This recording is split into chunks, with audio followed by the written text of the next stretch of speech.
এর আলোকে আজকে আমার আলোচনার বিষয় শিরিকের ভয়াবহতা। শিরিক এর ভয়াবহতার উপরে কোরআন, সুন্নাহ, পারিপার্শ্বিক কিছু কথা বলে আলোচনার ইতি টানব ইনশাআল্লাহ। ওমা তৌফিকে ইল্লা বিল্লাহ, আলাইহি তাওয়াক্কালতু ওয়া ইলাইহি উনীব। সম্মানিত দ্বীনি ভাতৃমণ্ডলী, ইসলামের দৃষ্টিতে কোরআন এবং সুন্নাহর বৈঠক, যেখানে কোরআন মাজিদ তেলাওয়াত হয়,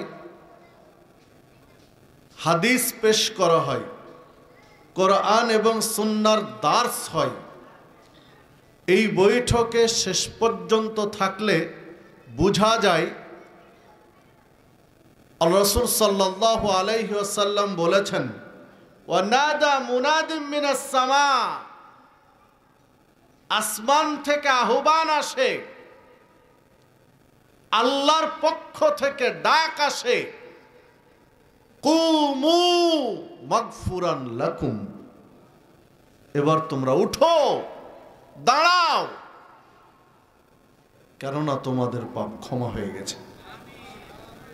সম্মানিত উপস্থিতি, হাদিসের পরিভাষায় বোঝা যায় বৈঠক শেষে আসমান থেকে আহ্বান আসে যে লোকগুলো বসেছিল তাদের জন্য, যে কুমু, এবার দাঁড়াও, উঠো, যাও, কেননা তোমাদের পাপগুলো ক্ষমা হয়ে গেছে। দ্বিতীয় আহ্বান আসে, ফাকাদ বুদ্দিলাত সাইয়্যাতুকুম হাসানাত,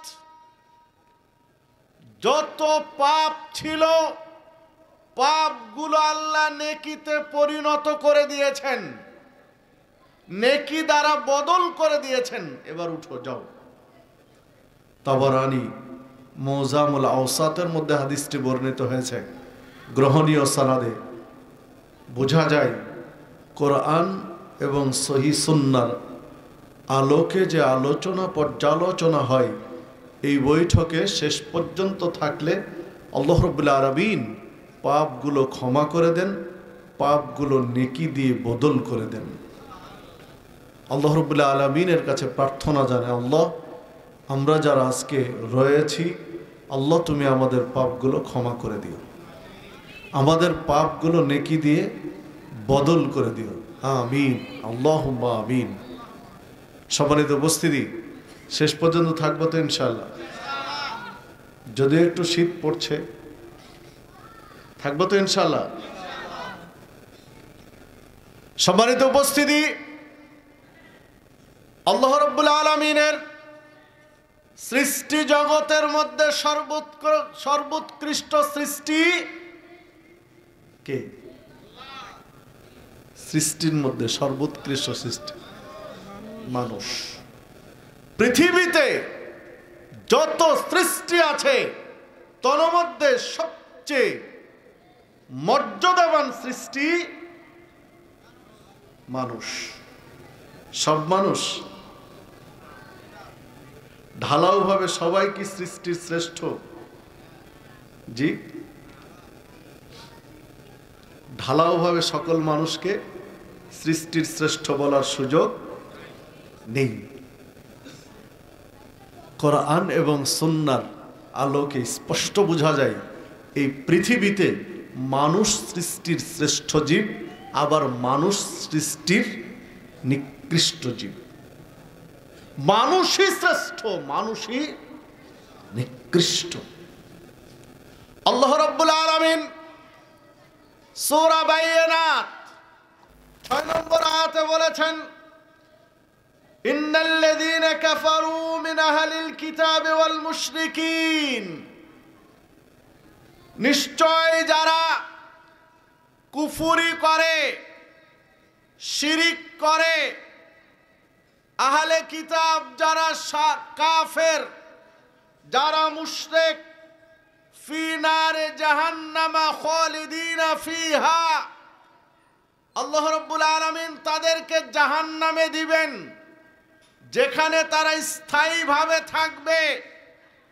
উলাইকা হুম শাররুল বারিয়া, আর এরাই হচ্ছে সৃষ্টির সবচেয়ে নিকৃষ্ট জীব। কে বললেন? আল্লাহ বললেন। তাহলে মানুষকে সৃষ্টির নিকৃষ্ট হিসাবে আল্লাহ চিহ্নিত করেছেন। কাদেরকে? যারা কাফের কিংবা মুশরিক, যারা কুফরি করে আর যারা শিরিক করে। যারা কুফরি করে আর যারা শিরিক করে। কুফরি করে তারা আল্লাহকে অস্বীকার করে, কুফরি করে তারা আল্লাহকে অস্বীকার করে। আর মুশরিক এরা আল্লাহর সমকক্ষ সাব্যস্ত করে। মুশরিক মুসলিমের মধ্যে হতে পারে, মুশরিক ঈমান আনার পরে হতে পারে। সূরা ইউসুফের মধ্যে আল্লাহ রাব্বুল আলামিন বলেছেন, অধিকাংশ মানুষ ঈমান আনার পরেও মুশরিক। ওমা ইউমিনু আকসারুহুম বিল্লাহ ইল্লা ওয়া হুম মুশরিকুন। ঈমান আনার পরে অধিকাংশ মানুষ শিরিক করে। ঈমানও নিয়ে আসে আবার শিরিকও করে। ঈমানও আছে, শিরিকও আছে। এদের সংখ্যা বেশি না কম? আল্লাহ বলছেন এদের সংখ্যা বেশি। তো যারা শিরিক করে, যারা কাফের, এরা পৃথিবীর সবচেয়ে খারাপ মানুষ। 7 নম্বর আয়াতে বলছেন, ইন্নাল্লাযীনা আমানু ওয়া আমিলুস সালিহাত,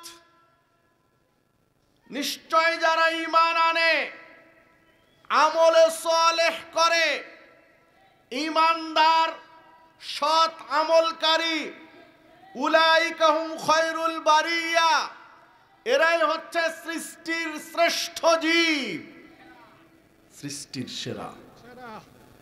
সৃষ্টির সেরা হতেও 2টা গুণ, ঈমান, আমলে সালেহ। ঈমানদার, সৎ আমলকারী। যদি ঈমান আর সৎ আমলকারী হয় তাহলে সৃষ্টির সেরা। কাফের কিংবা মুশরিক যদি হয় তাহলে সৃষ্টির নিকৃষ্ট। তাহলে মানুষ পৃথিবীর শ্রেষ্ঠ, আবার মানুষ পৃথিবীর নিকৃষ্ট। তো পৃথিবীর নিকৃষ্ট সৃষ্টির এক সৃষ্টি হলো যারা শিরিক করে। আজকে আমার আলোচনা, যারা শিরিক করে, যারা শিরিক করে এরা পৃথিবীর নিকৃষ্ট জীব। এরা মুসলিমদের মধ্যে হতে পারে, ঈমান আনার হতেও পারে, ঈমান এনেও শিরিক করতে পারে। সম্মানিত উপস্থিতি, এই পৃথিবীতে যত পাপ রয়েছে, এই পৃথিবীতে যত পাপ রয়েছে, তন্মধ্যে সবচেয়ে বড় পাপের নাম হচ্ছে শিরক। শিরকের চেয়ে বড় পাপ পৃথিবীতে আর নেই, হতে পারে না। সম্মানিত উপস্থিতি, কেন সবচেয়ে বড় পাপ হবে শিরক? আচ্ছা, শিরক কি তা তো বুঝি নাকি? শিরক কি জিনিস তা তো বুঝি না, বলা লাগবে কিছু? জি, তারপর একটু বলে রাখি। সম্মানিত উপস্থিতি, একেবারে সহজভাবে বুঝি। আল্লাহ রাব্বুল আলামিন তার যে মর্যাদা, আল্লাহ রাব্বুল আলামিনের যে মর্যাদা, আল্লাহ রাব্বুল আলামিনের যে সম্মান, আল্লাহ রাব্বুল আলামিনের যে বৈশিষ্ট্য, বিশেষত্ব, তার যে ক্ষমতা, তার যে পাওয়ার, তার যে শক্তি, এইগুলো কোনো ব্যক্তি কিংবা বস্তুর মধ্যেও আছে, এইটা বিশ্বাস করার নাম হচ্ছে শিরক। কথাই হোক অথবা কর্মে, কথা দিয়ে অথবা কর্মের মাধ্যমে বিশ্বাস করা, প্রমাণ করা, বাস্তবায়ন করা যে আল্লাহর মর্যাদা, আল্লাহর পাওয়ার, আল্লাহর শক্তি, আল্লাহর ক্ষমতা, আল্লাহর বিশেষত্ব, আল্লাহর বৈশিষ্ট্য, এগুলো কোনো ব্যক্তি কিংবা বস্তুর মধ্যে পূর্ণ বা আংশিক আছে। এই বিশ্বাস কথা বা কর্মে করার নাম হচ্ছে শিরক। বুঝাতে পারলাম কি? উদাহরণ দেওয়া লাগবে? দে একটা উদাহরণ। সম্মানিত উপস্থিতি, সদ্য বিয়ে হয়েছে আপনাদের জাহাপুরের একটা ছেলে আর একটা মেয়ের মধ্যে। মাত্র 2 মাস আগে, 3 মাস আগে, 6 মাস আগে বিয়ে হয়েছে। নববধূ, নতুন বর, নতুন কনে জাহাপুর বাজারে এক ছড়ি কলা কিনলেন। ছড়ি বলেন তো নাকি? এক ছড়ি কলা কিনলেন, যেই ছড়ির মধ্যে 2টা কলা জমা লেগে আছে। জোট কলা, জোট কলা আছে ছড়ির মধ্যে। এই জোট কলা এবার ওই নববধূকে দেন, খাওয়াতে পারবে না, খাওয়াতে পারবেন না। ইল্লা মাশাআল্লাহ, ব্যতিক্রম খুব কম আছে। 200-100 জনের মধ্যে 2-1 জন হতে পারে জোট কলা খাওয়াতে পারবেন না, খাবেই না। কেন খাবে না বলেন? জোট কলা খেলে, জোট কলা খেলে যমজ বাচ্চা হতে পারে বা যমজ বাচ্চা হবে, এটা তো বিশ্বাস। তাহলে বিশ্বাসটা কোথায় গিয়ে দাঁড়ালো? বাচ্চা দেওয়ার মালিক কে? ছেলে দেওয়ার মালিক কে? মেয়ে দেওয়ার মালিক কে? একটা দেওয়ার মালিক কে?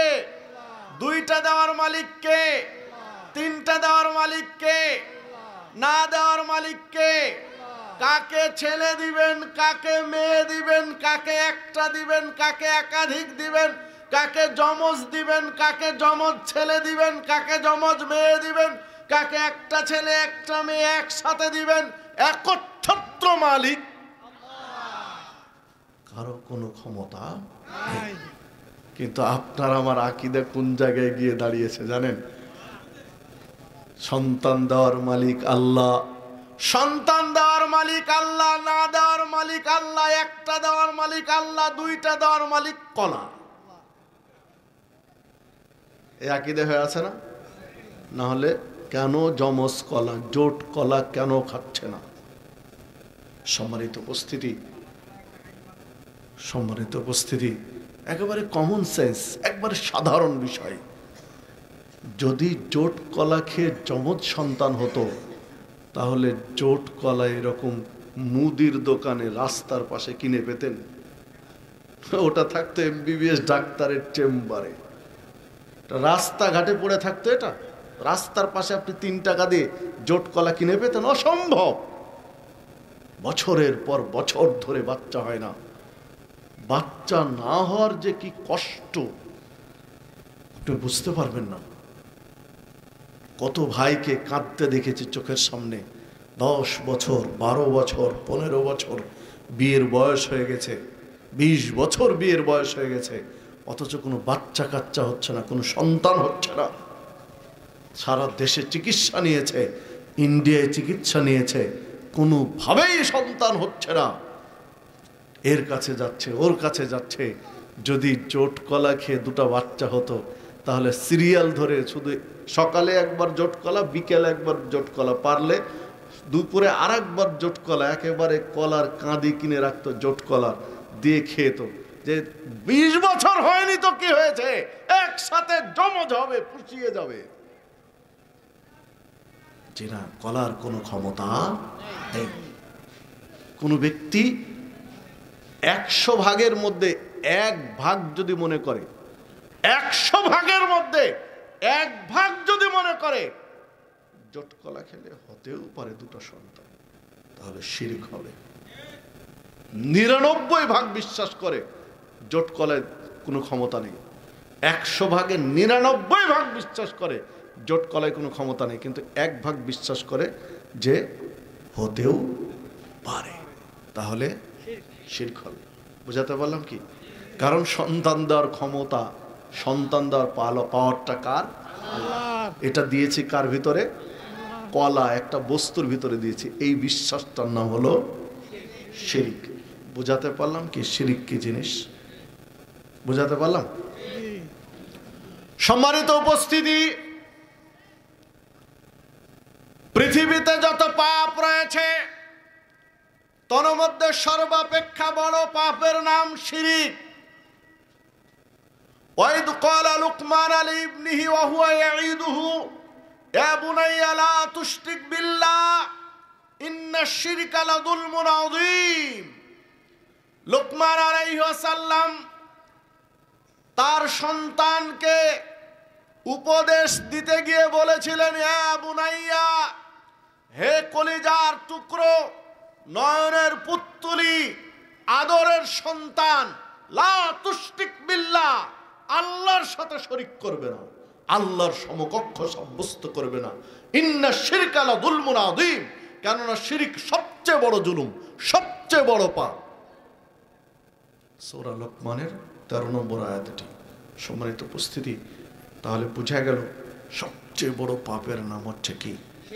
শিরক। সহিহ বুখারীতে একটি হাদিস রয়েছে, রাসূলুল্লাহ সাল্লাল্লাহু আলাইহি ওয়াসাল্লাম বলেছেন, আলা উনাব্বিউকুম বিআকবারিল কাবায়ের, কাবিরা গুনাহ মানে বড় গুনাহ।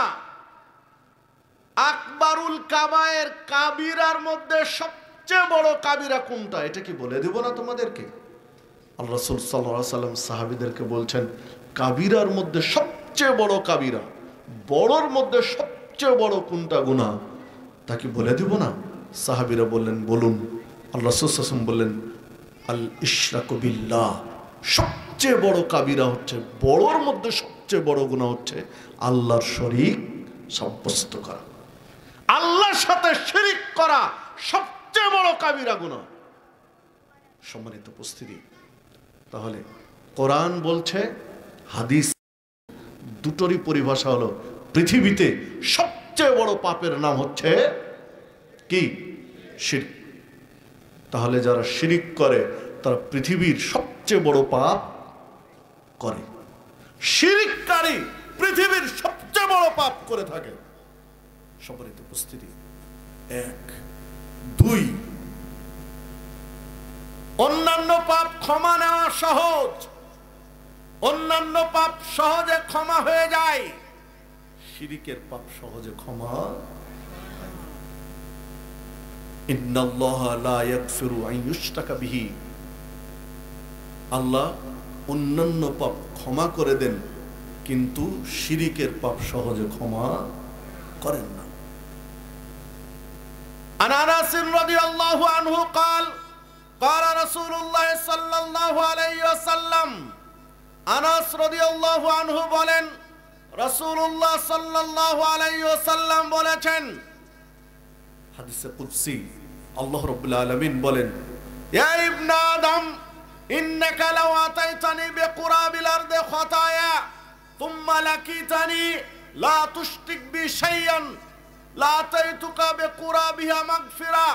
হে আদম সন্তান, যদি পৃথিবী ভর্তি পাপ করো, আসমান থেকে জমিনের ফাঁকা জায়গা পাপ আর পাপ, পাপ দিয়ে ভর্তি করে দাও, আর এই পাপের মধ্যে শিরকের পাপ না থাকে, শিরিক করনি, পুরো আসমান জমিন এই ফাঁকা জায়গা ভর্তি করে দিয়েছো পাপ দিয়ে, লা আতাইতুকা বিকুরাবিহা মাগফিরা, আমি আল্লাহ পৃথিবীর ফাঁকা জায়গা, আসমান জমিনের ফাঁকা জায়গা ভর্তি ক্ষমা নিয়ে তোমার কাছে উপস্থিত।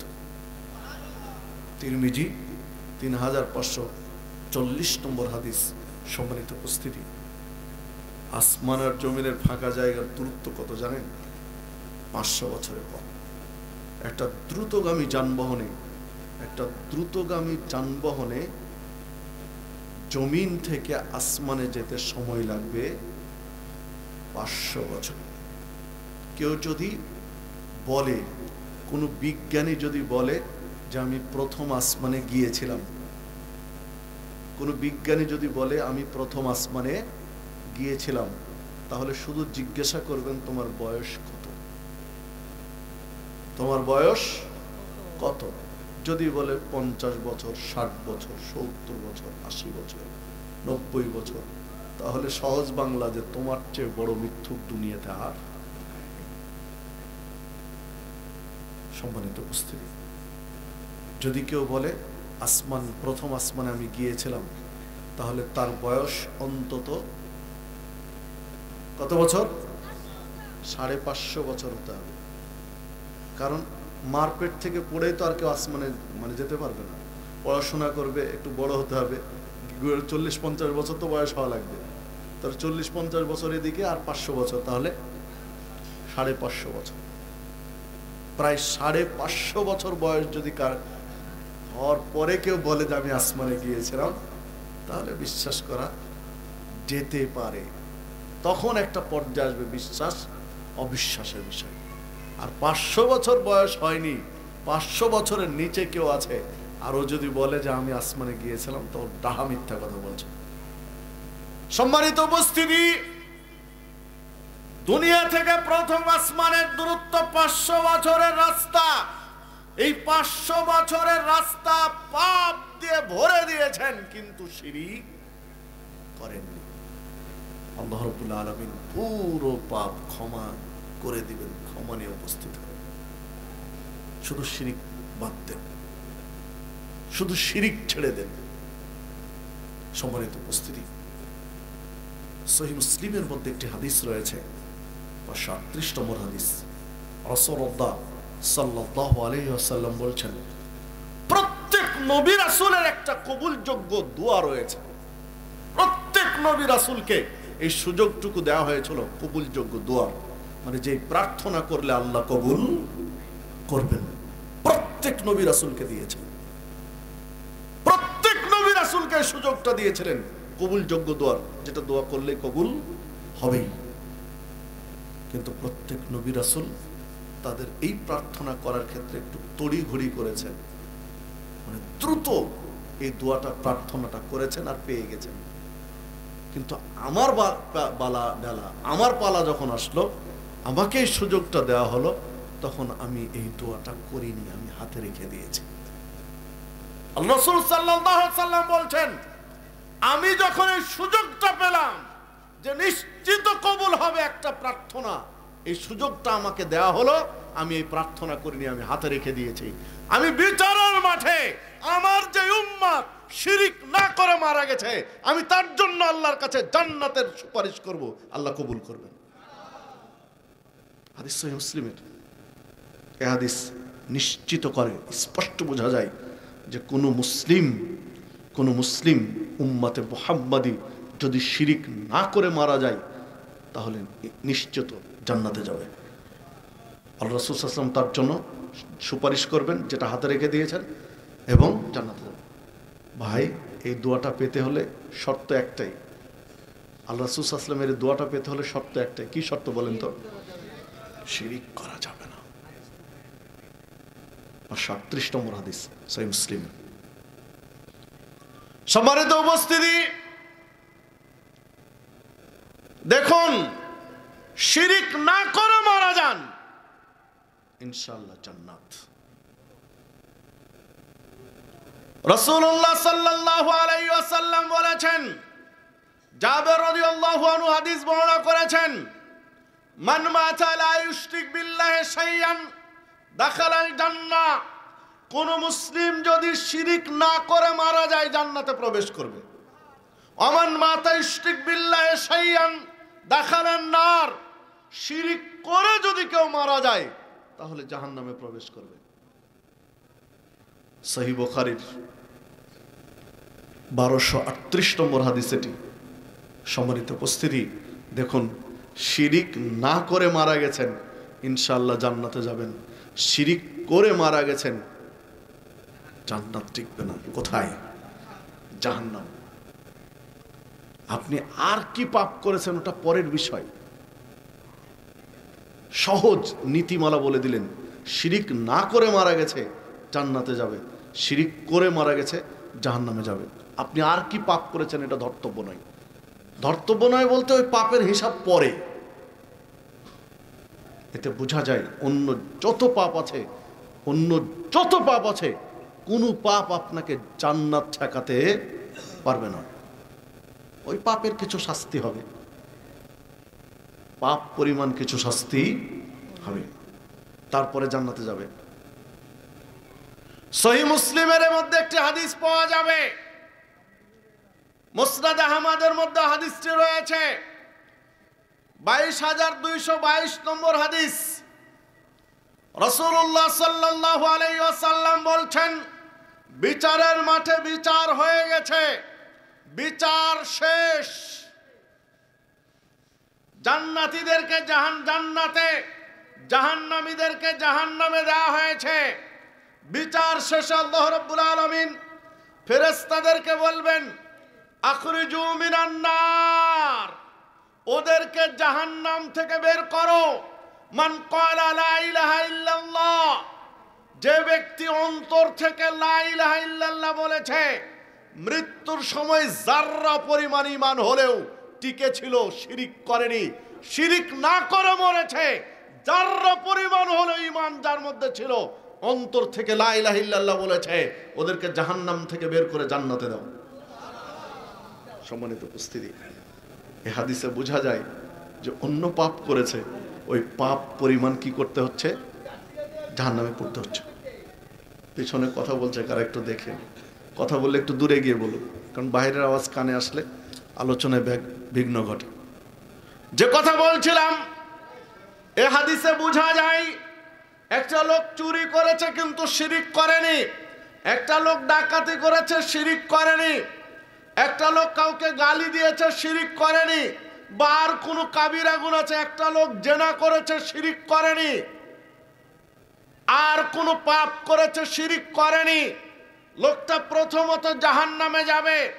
তার চুরির যে পাপ, জেনার যে পাপ, ডাকাতির যে পাপ, সুদ খাওয়ার যে পাপ, গাঁজা খাওয়ার যে পাপ, বিড়ি খাওয়ার যে পাপ, জর্দাগুল খাওয়ার যে পাপ, পাপ পরিমাণ জাহান্নামে পুড়ার পরে ঈমানের বদৌলতে, ঈমানের দরুন, কালিমা পড়ার দরুন ঈমান টিকে ছিল, এই দরুনে সে জান্নাতে এক সময় যাবেই।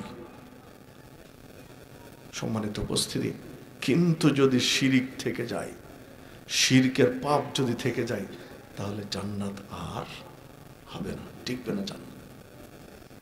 এই জন্য সবচেয়ে বেশি দরকার শিরিক থেকে বেঁচে থাকা। সবচেয়ে বেশি যেটা গুরুত্ব দিয়ে দেয় আপনার আমার ভাবা উচিত, সেটা হলো কি? শিরিক থেকে বেঁচে থাকা। দেখুন, তাহলে প্রথমত পেলাম কি? শিরক পৃথিবীর সবচেয়ে বড় পাপ। দ্বিতীয়ত পেলাম অন্যান্য পাপ ক্ষমা হয় সহজে, কিন্তু শিরকের পাপ ক্ষমা হয় না। শিরকের পাপও ক্ষমা হয়, একেবারে হয় না বলা মুশকিল, তবে এর জন্য তাওবাতান নাসুহা, একেবারে খালেস তওবা, একেবারে দৃঢ় সুদৃঢ় তওবা দরকার। সুদৃঢ় তওবা ছাড়া এটা তওবা কবুল হয় না। সম্মানিত উপস্থিতি, দেখুন, শিরিক করলে অতীতের সমস্ত আমল বাতিল হয়ে যায়।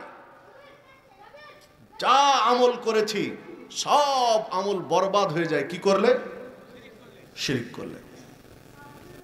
সূরা জুমার 65 নম্বর আয়াত, ওয়ালাকাদ উহিয়া ইলাইকা ওয়া ইলাল লাযিনা মিন ক্বাবলিক লাইন আশরাকতা লা ইয়াহবাতান্না আমালুক ওয়া লা তাকুনান্না মিনাল খাসিরিন।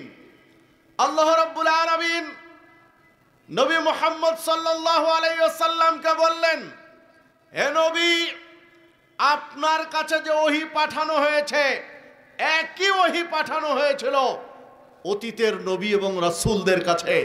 প্রত্যেক নবী রাসূলের কাছে যেই প্রত্যাদেশ, যে ওহী করা হয়েছিল, আপনার কাছেও সেই ওহী করা হচ্ছে।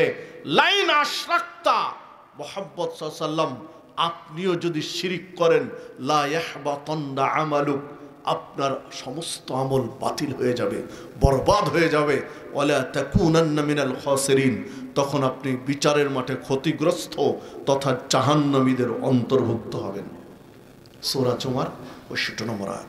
আল্লাহ রাব্বুল আলামিন অন্য জায়গায় বলেছেন, ওয়ালাউ আশরাকু লা হাবিতা আনহুম মা কানু ইয়ামালুন, যদি তারা শিরিক করে, যা নেকি করেছে সব বাতিল হয়ে যাবে। সম্মানিত উপস্থিতি, মনে করেন আপনার বয়স এখন 50 বছর, 40 বছর ধরে সালাত আদায় করছেন, 35 বছর ধরে সিয়াম পালন করেছেন, হজ করেছেন, উমরা করেছেন, জাকাত দিয়েছেন, দান সাদাকা করেছেন, জিকির আজকার করেছেন, অনেক নেকি আপনার। এই 50 বছর বয়সে সে একটা শিরিকে আকবার করলেন, বড় শিরিক করলেন, তাহলে এই 50 বছর যাবৎ যত আমল করেছেন সমস্ত আমল কি হবে? বাতিল হয়ে যাবে, সমস্ত আমল বরবাদ হয়ে যাবে। শিরিক এইরকম জঘন্য অপরাধের নাম। অন্য পাপ করেছেন, শিরিক ব্যতীত অন্য একটা পাপ করেছেন, পূর্বের আমল নষ্ট হবে না।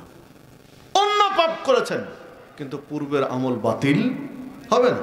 যে পাপ করেছেন সেই পাপের গুনাহ হবে, জেনা করেছেন জেনার গুনাহ হবে, সুদ খেয়েছেন সুদের পাপ হবে, ঘুষ খেয়েছেন ঘুষের পাপ হবে, কিন্তু অতীতের আমলগুলো বাতিল হবে না।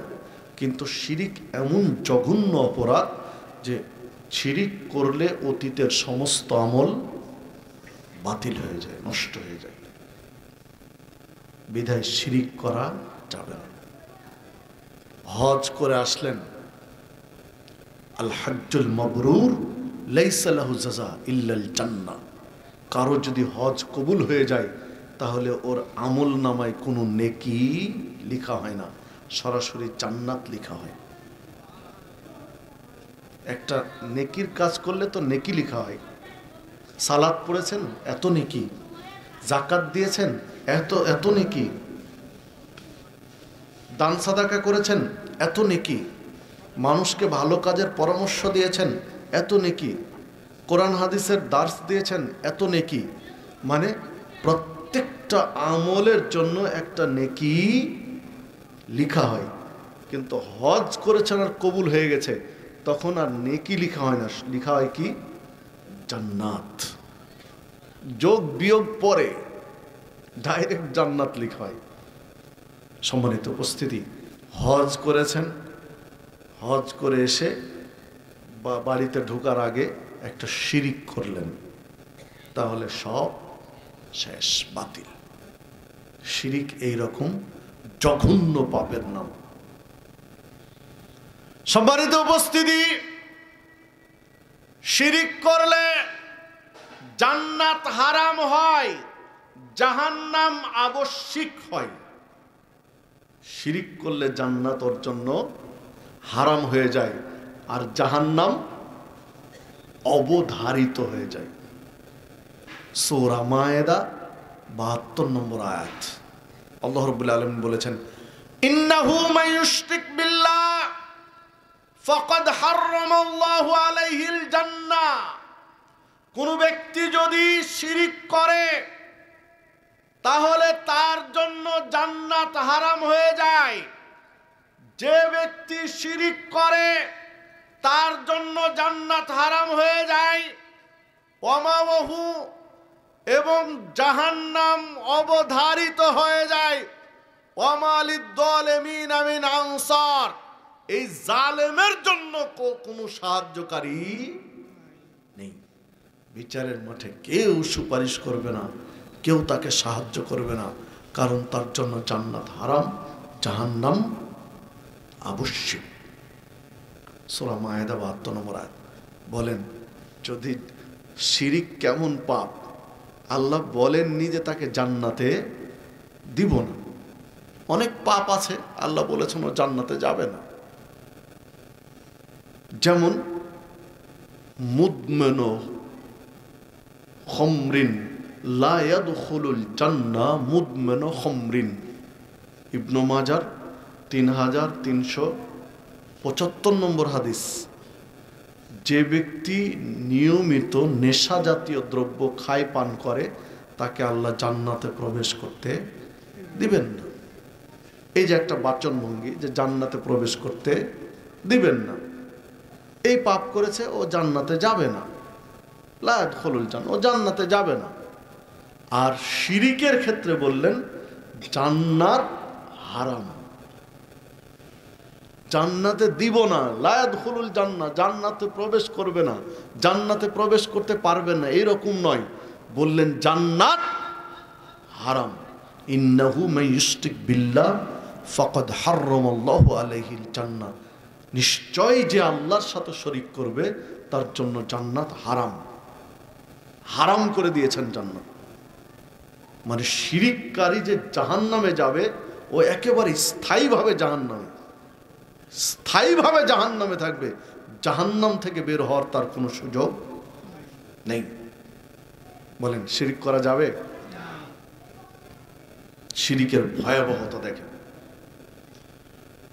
মুআয রাদিয়াল্লাহু আনহু বলেন, রাসূলুল্লাহ সাল্লাল্লাহু আলাইহি ওয়াসাল্লাম আমাকে 10টি বিষয়ের উপদেশ দিয়েছিলেন। মুআয রাদিয়াল্লাহু আনহুকে 10টি বিষয়ের উপদেশ দিয়েছিলেন রাসূলুল্লাহ সাল্লাল্লাহু আলাইহি ওয়াসাল্লাম। তার প্রথম উপদেশ ছিল, মুআয লা তুশরিক বিল্লাহ, খবরদার, সাবধান, তুমি আল্লাহর সাথে শরীক করবে না। ওয়াইন কুতিলতা, যদি তোমাকে হত্যা করা হয়, যদি তোমাকে জবেহ করা হয়। অন্য বর্ণনায় রয়েছে ওয়াইন কুতিলতা, যদি তোমাকে টুকরো টুকরো করে কেটে ফেলা হয় তবুও শিরিক করবে না। ওয়া হুররিকতা, যদি আগুন জ্বালিয়ে পুড়িয়ে ছাই করে দেওয়া হয় তবুও তুমি শিরিক করবে না। যে হাদিস মুসনাদ আহমদের মধ্যে পাবেন 22,128 নম্বর হাদিস।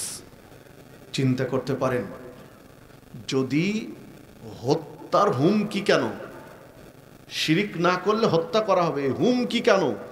যদি ছুরি দিয়ে আপনার গলায় ধরে বলে যে এই শিরিকটা করো আর না হলে তোমাকে জবে করে দিলাম, আল্লাহ রাসূল সাল্লাল্লাহু আলাইহি ওয়াসাল্লাম বলছেন জবে কেন, যদি টুকরো টুকরো করে কেটে ফেলে দেয় তবুও তুমি শিরিক করবে না। কেন? আপনি জবে হয়ে যান, জান্নাত পাবেন। শিরিক না করার কারণে যদি আপনাকে জবে করে দেওয়া হয়, ইনশাআল্লাহ কোথায় যাবেন? জান্নাতে যাবেন। আর জীবন বাঁচানোর জন্য শিরিকটা করে দিলেন মানে জাহান্নামে যাবেন, জান্নাত হারাম। তাহলে বেঁচে থেকে কি করবেন? শিরিকটা করে, শিরিকের সাথে আপোষ করে যদি জাহান্নামের খড়ি হতে হয়, তাহলে বেঁচে থেকে লাভটা কি? বুঝাতে পারলাম কিনা জানি না। সম্মানিত উপস্থিতি, দেখুন এই জায়গাতে হেরে গেছি।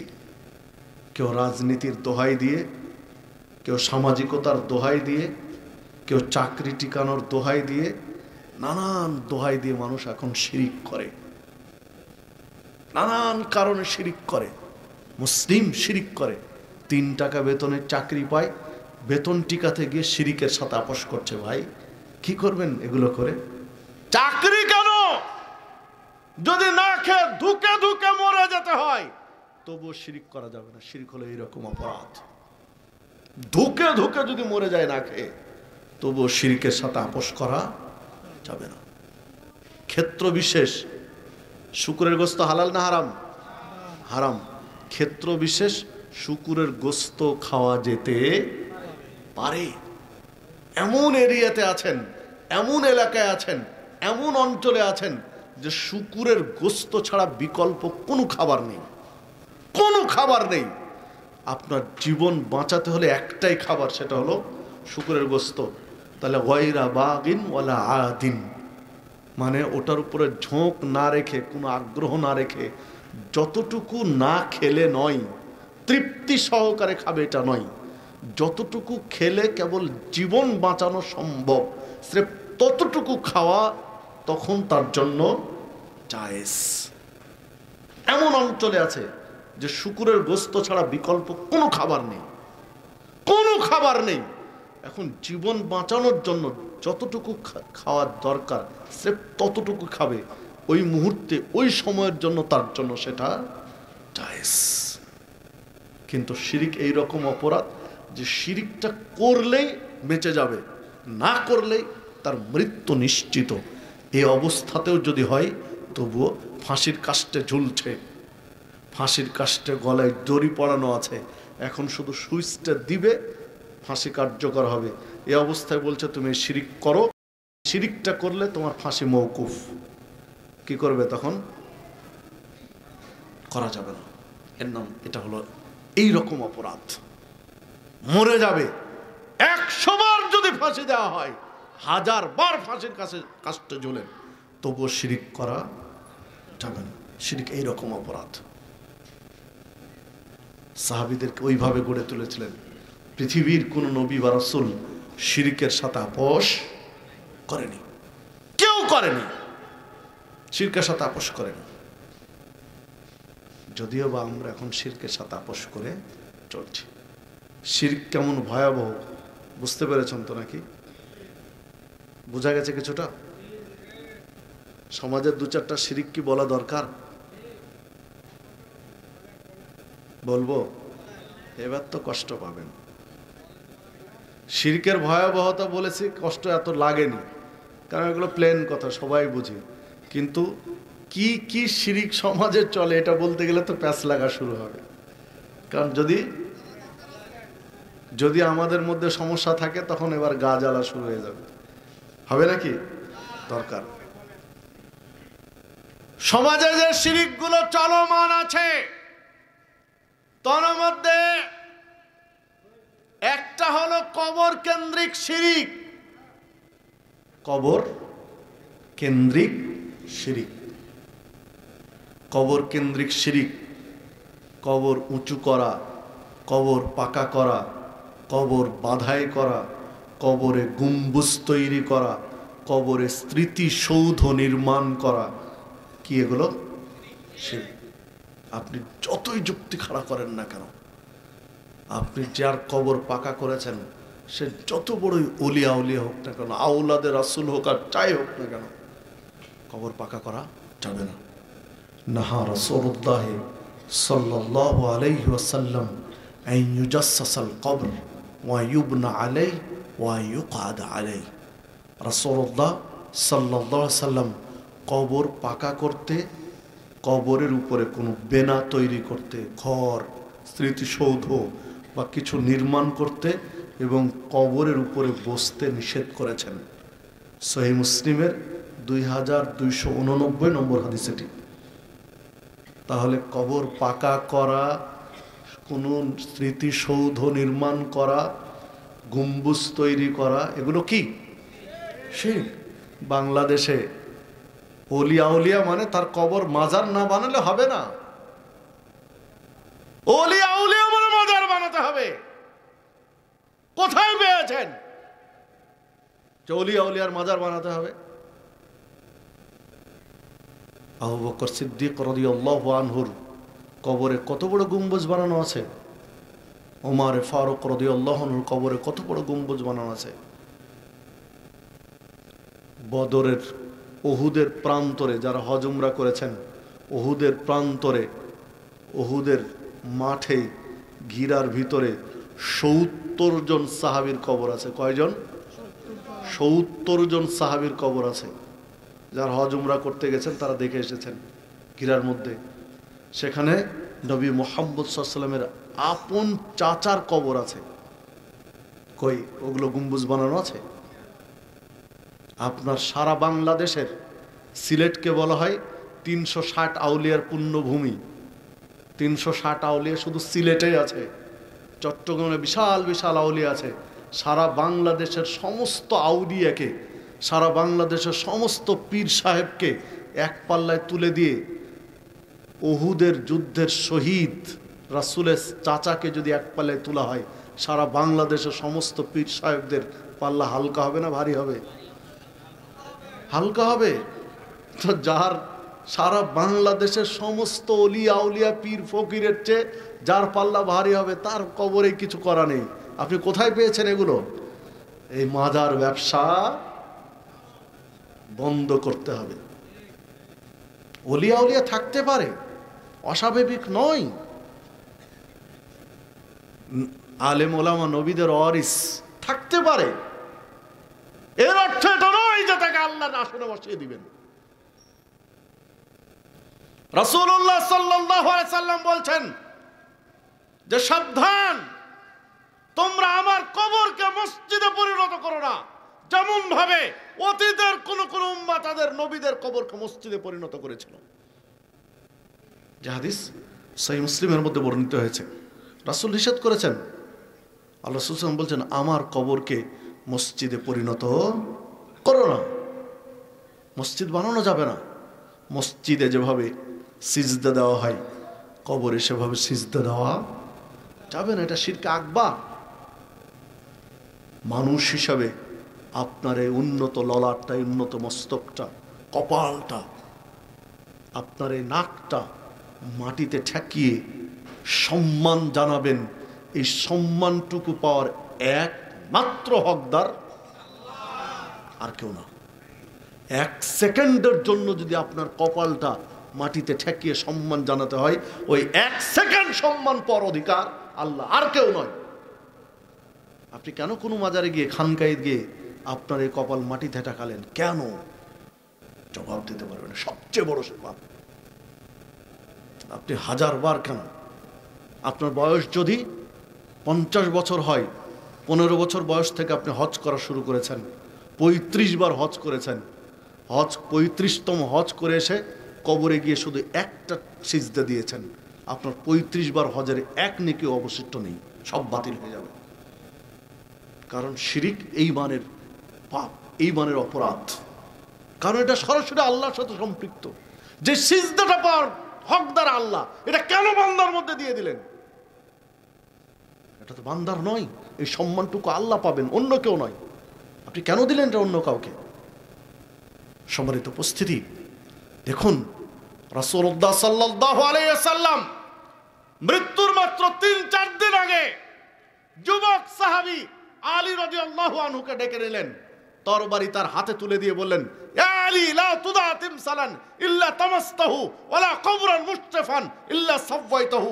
মদিনার অলিতে গলিতে ছড়িয়ে যাও, যত উঁচু কবর আছে মাটির সাথে মিশিয়ে দাও, যত মূর্তি পাবে ভেঙে চুরমার করে দাও। আমি মৃত্যুর আগে মদিনাকে শিরিক মুক্ত দেখতে চাই, কবর মুক্ত, উঁচু কবর মুক্ত দেখতে চাই, মূর্তি মুক্ত দেখতে চাই। আলী রাদিয়াল্লাহু আনহুকে দায়িত্ব দিয়ে পাঠিয়ে দিলেন। যে নবী মুহাম্মদ সাল্লাল্লাহু আলাইহি ওয়াসাল্লাম তার হাতে গড়া সাহাবী যুবকের হাতে তরবারি তুলে দিয়ে উঁচু কবর মাটির সাথে গুড়িয়ে দিতে, মূর্তি ভেঙে চুরমার করে দিতে নির্দেশ দিয়েছেন, আপনি সেই নবীর বংশধর বলেন, আওলাদে রাসূল কবরের উপর গম্বুজ তৈরি করে গেছেন। বাদ দেন সব ফাইজলাম, এই নোংরামি বাদ দেন। এর চেয়ে বড় প্রতারণা আর হতে পারে না। যদি মনে করেন কবরে শুয়ে আছে এটা আওলাদে রাসূল, যদি মনে করেন কবরে শুয়ে আছে এটা নবীর একেবারে খাস উম্মত, তাহলে আপনার জিম্মেদারি, আপনি তার মুরিদ, আপনার জিম্মেদারি আগামীকালকে কবর ভেঙে দিবেন আপনি। এই দায়িত্ব আপনার। আমি ভাঙতে গেলে সমস্যা আছে, আমি ভাঙতে গেলে আপনি মামলা দিবেন, আমার দরকার নয়, আপনি ভাঙেন, কারণ আমি ওর মুরিদ নই, আমি ওই কবরে সিজদা দেই না। যারা প্রকৃত হক্কানি মুসলিম তাকে সম্মান করি, শ্রদ্ধা করি, কিন্তু তাকে পূজা করি না। এই বাংলাদেশের মাটিতে সর্বপ্রথম সহিহুল বুখারীর দার্স দিয়েছেন। কোরআন মাজিদের পরে হাদিস গ্রন্থগুলোর মধ্যে সবচেয়ে অগ্রাধিকার পায় সহিহুল বুখারী। সহিহুল বুখারীর দার্স সর্বপ্রথম এই বাংলাদেশে দিয়েছেন শরফুদ্দিন আবু তাওয়ামা। তার ইউনিভার্সিটি, তার স্কুল ছিল পানামা সিটি, যেটা সোনারগাঁ, বাংলার পূর্ব রাজধানী সোনারগাঁ পানামা সিটি নামে পরিচিত ছিল। এই পানামা সিটি কেন্দ্রিক, এই রাজধানী কেন্দ্রিক এই সোনারগাঁয়ে তার প্রতিষ্ঠান ছিল। এইখানে তিনি সর্বপ্রথম ভারত উপমহাদেশের মধ্যে বাংলাদেশে সর্বপ্রথম উনি সহিহ বুখারীর দার্স শুরু করেন, শরফুদ্দিন আবু তাওয়ামা। ইতিহাস খুঁজলেই আপনি পেয়ে যাবেন। 2003 কিংবা 4 সাল হবে, 2-3 সালের দিকে হবে।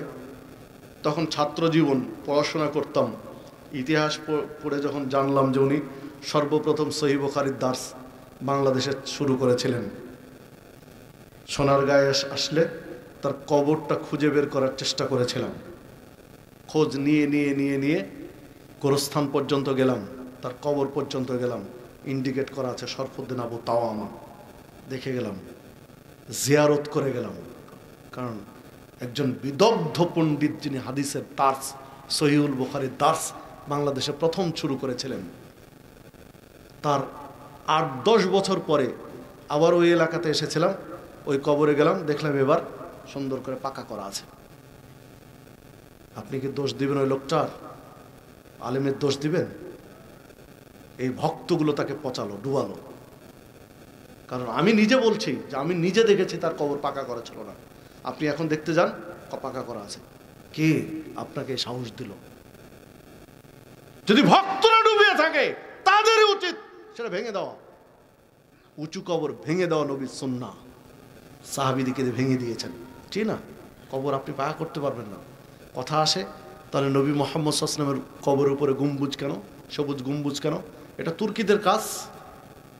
শুধু নবী মুহাম্মদ সাল্লাল্লাহু আলাইহি ওয়াসাল্লাম কেন, বড় বড় সাহাবীদের কবরেও উঁচু উঁচু গম্বুজ তৈরি করেছিল তুর্কিরা। তুর্কিরা হচ্ছে শিরকের শিখণ্ডী, শিরকের উৎপাদন কেন্দ্র তুর্কিরা। যেসব জায়নামাজে, যে কাবা ঘরের ছবি, আরও কিছু জায়নামাজ, এগুলোর আবিষ্কর্তা হচ্ছে তুর্কিরা। এই তুর্কিরা প্রথম নবী মুহাম্মদ সাল্লাল্লাহু আলাইহি ওয়াসাল্লামের কবরের উপর গম্বুজ তৈরি করেছিল। সাহাবীদের কবরের উপর গম্বুজগুলো সৌদি বাদশার সমর্থনে ভেঙে দেওয়া হয়েছে। ভাঙতে ভাঙতে শেষে গিয়ে ওটাই বিশৃঙ্খলা, বড় কোনো বিশৃঙ্খলার সম্ভাবনা চলে আসছিল, থেমে গেছিলেন তখন সংস্কার কাজ। বাদশাহ দুনিয়া থেকে বিদায় নিয়েছে, আর কেউ সাহস করেনি, এখনো থেকে গেছে ওভাবে। এটা প্রসঙ্গত থেকেছে। বড় বড় বিদ্বান সালাফরা কেউ এই গম্বুজকে যে সাপোর্ট করেছেন বা কল্যাণের কেউ মনে করেননি। কারণটা এই ধরনের যার শিরকপন্থী তারা তৈরি করে রেখেছে। সেটাকে দলিল দিয়ে আপনি আপনার এলাকার কবরে গম্বুজ বানাবেন, জি না। সবারই তো উপস্থিতি।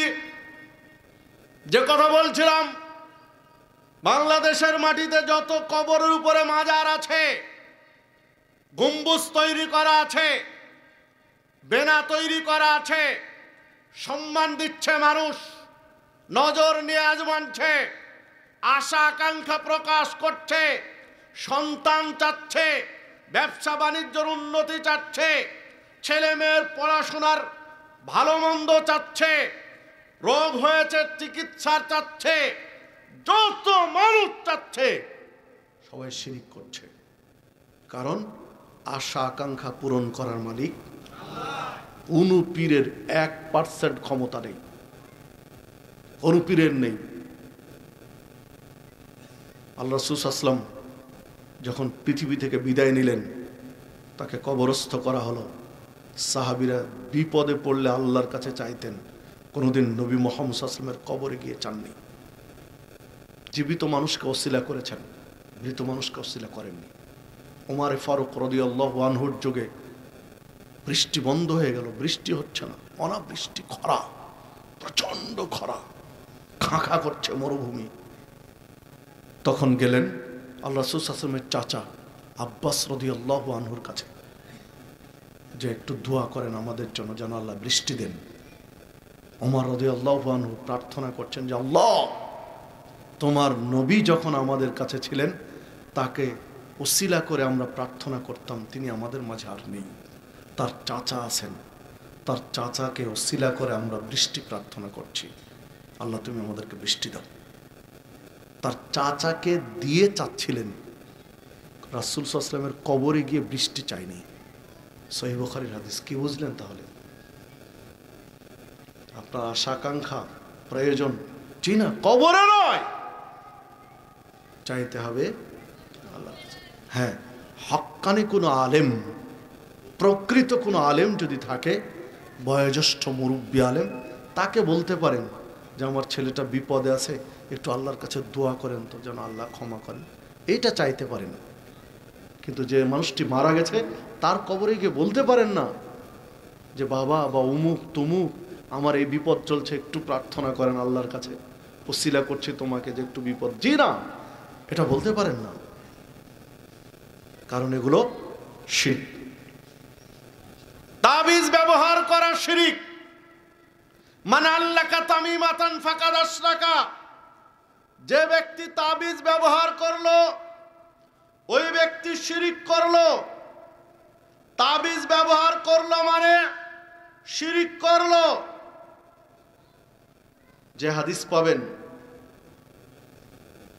মুসনাদে আহমদের মধ্যে ৭৫০১ নম্বর হাদিস, রাসূলুল্লাহ সাল্লাল্লাহু আলাইহি ওয়াসাল্লাম বলছেন, ইন্নার রুকা ওয়াত তামাইম ওয়াত তাওয়ালাত শিরকুন। আবু দাউদের ৩৮৮৩ নম্বর হাদিস, নিশ্চয় তাবিজ, তেওয়ালা, স্বামী স্ত্রী বা দুইজন মানুষের মধ্যে সুসম্পর্ক গড়ে দেওয়ার জন্য কোনো কৌশল অবলম্বন, এগুলো হলো শিরক। সম্মানিত উপস্থিতি, বাচ্চা খুব কাঁদছে, তাবিজ দিলেন, ঠিক না? তাবিজ কেন? হ্যাঁ, কোরআনের আয়াত দিয়ে, আল্লাহর নাম দিয়ে, হাদিসের দোয়া দিয়ে ঝাড়ফুঁক করা যাবে, পানি পড়ে দেওয়া যাবে, তেল পড়ে দেওয়া যাবে, সমস্যা নেই, কিন্তু তাবিজ ঝুলানো যাবে না। কোরআনের আয়াত দিয়ে তাবিজ ঝুলিয়ে যদি অসুখ ভালো হয়ে যায়, তাহলে তো কোরআন এখন একেবারে ছোট কোরআন বের হয়েছে, একেবারে ছোট্ট কোরআন। পুরো কোরআন গলার মধ্যে ঝুলিয়ে বাড়ান, তাহলে কোনো অসুখ হবে না নাকি? জি না, কোরআনের আয়াত পড়ে ফুঁ দেন, ঝুলানোর মধ্যে কোনো কল্যাণ নেই। আপনার 104 ডিগ্রি জ্বর, ডাক্তার এক পাতা নাপা দিল, এখন নাপা না খেয়ে যদি ঝুলিয়ে নেন, গলায় সুতা দিয়ে বেঁধে নিলেন, ঝুলিয়ে বাড়ালেন, জ্বর কমবে? একটু পরে ডাক্তারকে গিয়ে বললেন, ডাক্তার সাহেব এক পাতা নাপা দিয়ে কিছু হলো না, জ্বর তো এখন 105 ডিগ্রি। ডাক্তার বলল, ঠিক আছে, এবার নাপা এক্সট্রা দাও, আর এক পাতা। এবার নাপার সাথে এক পাতা নাপা এক্সট্রা ঝুলালেন, জ্বর কমবে? আরে বাবা, খেতে হবে, ওটা ঝুলিয়ে কাজ নেই। পাতলা পায়খানা হচ্ছে, 10টা ওর স্যালাইন গলায় তাবিজ করে ঝুলিয়ে নেন, লাভ হবে? পরে আবার হচ্ছে, আরো 5টা ঝুলান, লাভ হবে? কি করতে হবে? খেতে হবে। কাশ, শিকড় মিকড় বেঁধে ঝুলিয়ে চিকিৎসা নয়। হ্যাঁ, ওটা পানি ভিজিয়ে খান, সরাসরি চিবিয়ে খান, বেটে শরীরে লাগান, এগুলো চিকিৎসা যাবে, কিন্তু ঝুলিয়ে চিকিৎসা নয়। নিঃসন্দেহে গাছে ঔষধি গুণ আছে, নিঃসন্দেহে ঔষধি গুণ আছে, এই গুণটা নেন, পানি ভিজিয়ে, লাগিয়ে, চিবিয়ে খেয়ে বা আর কোনোভাবে, কিন্তু ঝুলানোর মধ্যে নয়। সম্মানিত উপস্থিতি, রাসূলুল্লাহ সাল্লাল্লাহু আলাইহি ওয়াসাল্লাম বলছেন, মান হালাফা বিগাইরিল্লাহ ফাকাদ আশরাকা। যে ব্যক্তি আল্লাহ ব্যতীত অন্যের নামে শপথ করলো, সে শিরিক করলো। তিনি স্রষ্টা, আমরা সৃষ্টি। স্রষ্টা সৃষ্টির শপথ করেছেন, সূর্যের শপথ করেছেন, চন্দ্রের শপথ করেছেন, 3 ফলের শপথ করেছেন, জাইতুন ফলের শপথ করেছেন। ঘোড়া সকালে দৌড় দিয়ে ধুলা উড়ে, তার শপথ করেছেন।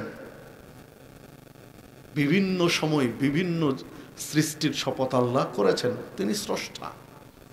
আমরা সৃষ্টি, শপথ যদি করা লাগে কোনো প্রয়োজনে, শপথ হবে কার? আল্লাহ, অন্য কারো নয়। আজকে শপথ বলি তো নাকি?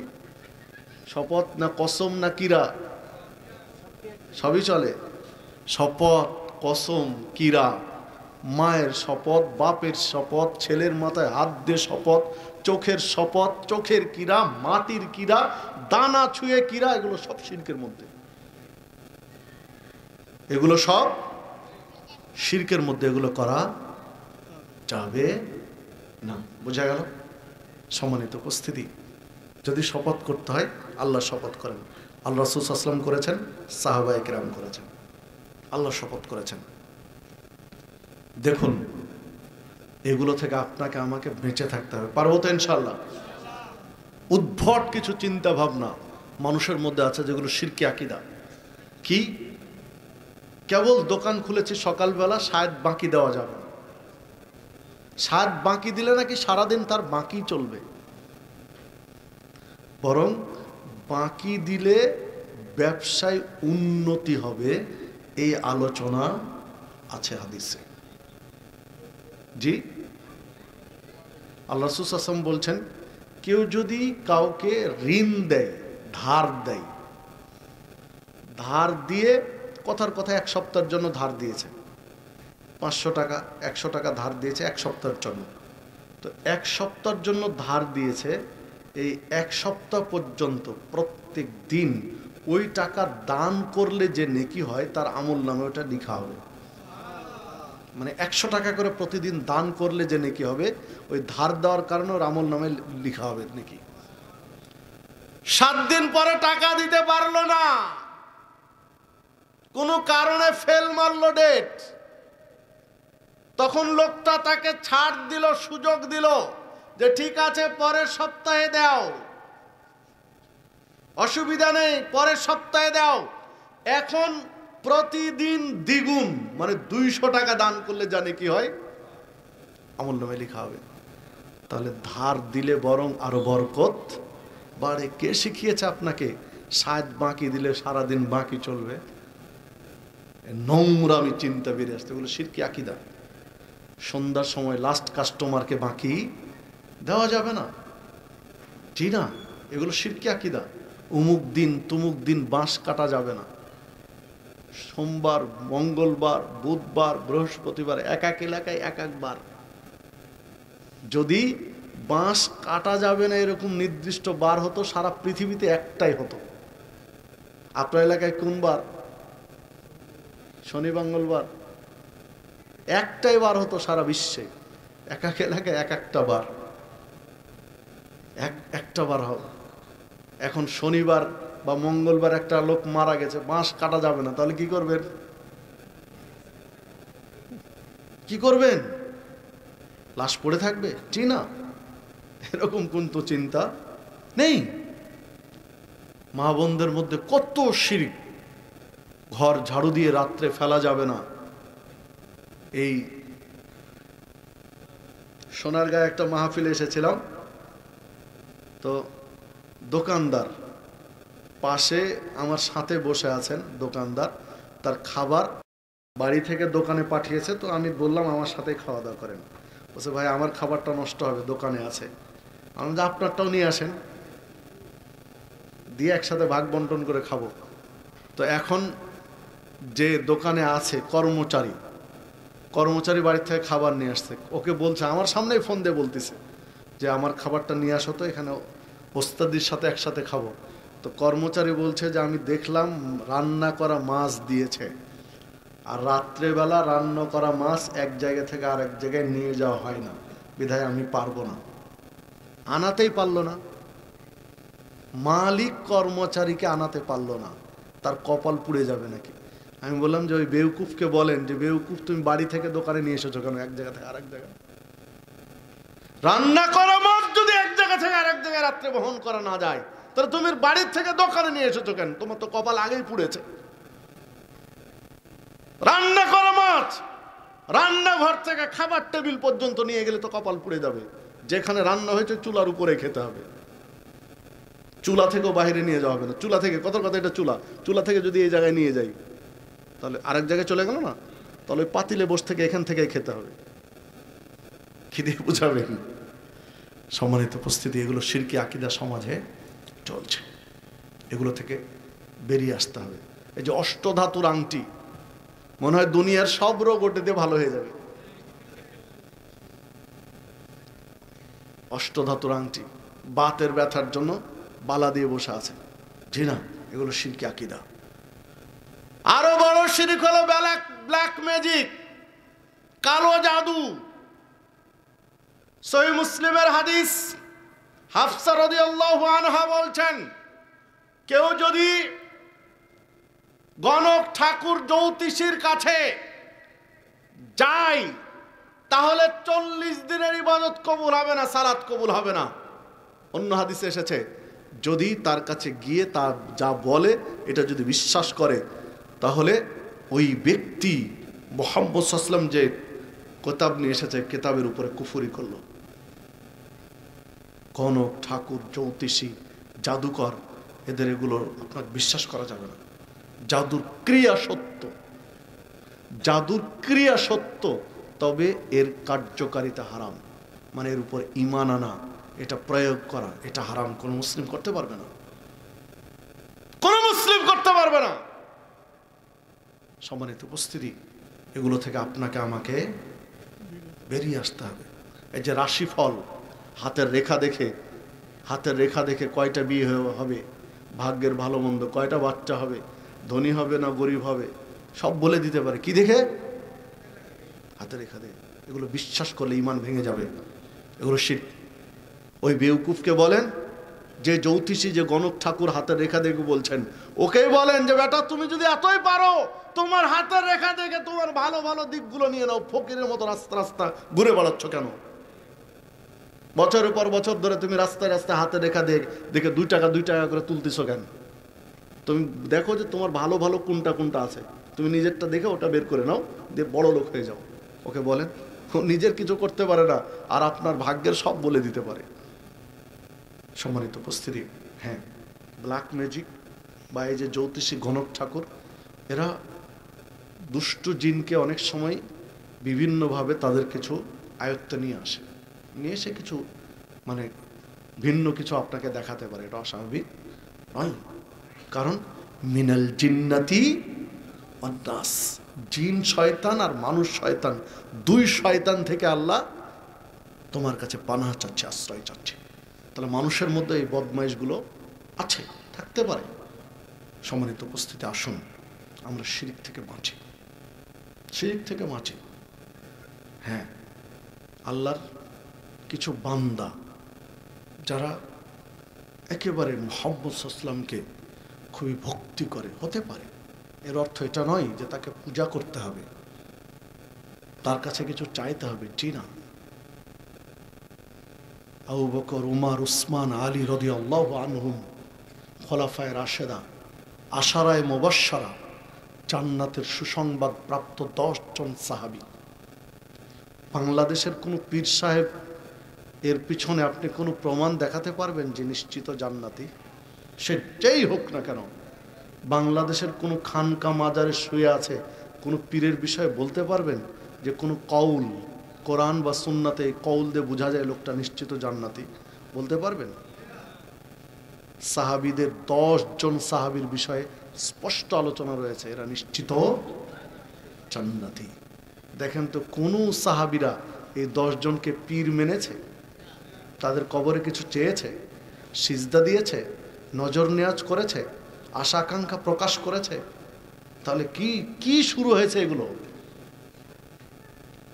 আসুন আমরা বেঁচে থাকার চেষ্টা করি, শিরক থেকে বাঁচি, শিরক থেকে বেঁচে যান, ইনশাআল্লাহ জান্নাত।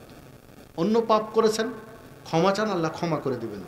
ক্ষমা চাইতে পারেননি, অন্য পাপ করেছেন, ক্ষমা চাইতে পারেননি, পাপ অনুযায়ী কিছু জাহান্নামে শাস্তি ভোগ করবেন, জান্নাতে যাবেন শিরক না করলে।